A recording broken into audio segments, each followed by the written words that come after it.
It's the difference between, I talk about this all the time, guys, abundance and scarcity, right? Like the knowledge that I have is mine, I earned it, but if you give that to someone else and don't charge them for it, I think, and I'm proof of this, it's gonna come back to you. Totally. Over and over and over in abundance. 100%. We talk about that in our group all the time, dude. There is. I'm an open book, bro. Like, ask me a question, I'm gonna give you the answer because there's more money in this world than I can make or you can make. It really is funny when people like try to hold the cards close to the chest because they're like nervous that there's not enough pie when like literally there's pie everywhere. There's literally pie everywhere. Like we could go knock doors right now and get a deal, dude. Yeah, I'm sure we could like if we put our heads together right now, we could make a $50,000 pie. We could 100% make some cold calls and take down a deal right now. All right, success. Coming up next episode, cold calls. Cold calls. Cashflow Alexio. We're gonna make it happen. I'll do some cold calls, bro. Success. To what do you attribute your success? You talked about this a little bit. Circling back. I just think it's about having this super curious learning mindset and just, I mean, in brokerage, you do a lot of work for free. You work for a long time while you're still learning and you don't make any money.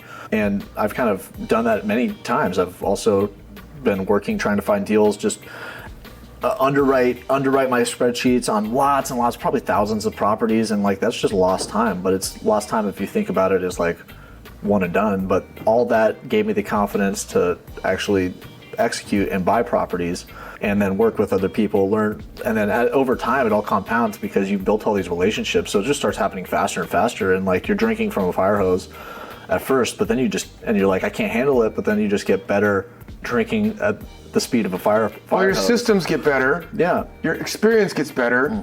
You become an expert at what you're doing. Right? If you pick up a jump rope and you don't know how to jump, any analogy you want to make, riding a bike, right? At the beginning, you first start riding a bike, you don't know how to ride. Then eventually you can pick the bike up really fast, get on it and start riding. And then you can't pedal up a hill.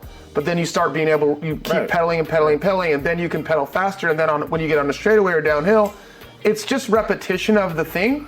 And then over time you get better and better and better at the thing, and it becomes more exciting. And like even at first something might sound a little dull, but when you unpeel back the layers of the onion, you start to, it's like fascinating. 100%. No matter what subject you learning is, I love learning. Dude, we're connecting on that for sure. When I first started getting into this space, breaking down a feasibility report, as is known in the industry, we call them PPRs, a property potential report. Those took time, a lot of time.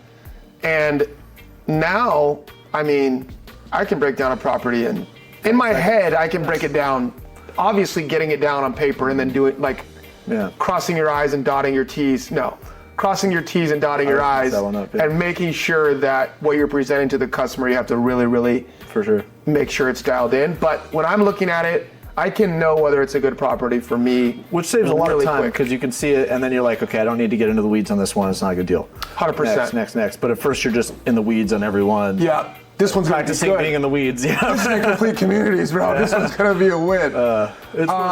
We could build 80 units on a 5,000 square foot lot. 140 units. What about mobilizing your guys? Don't worry about that. What about staging? Don't worry about that. What about parking? Don't worry about that. 800 units, bro.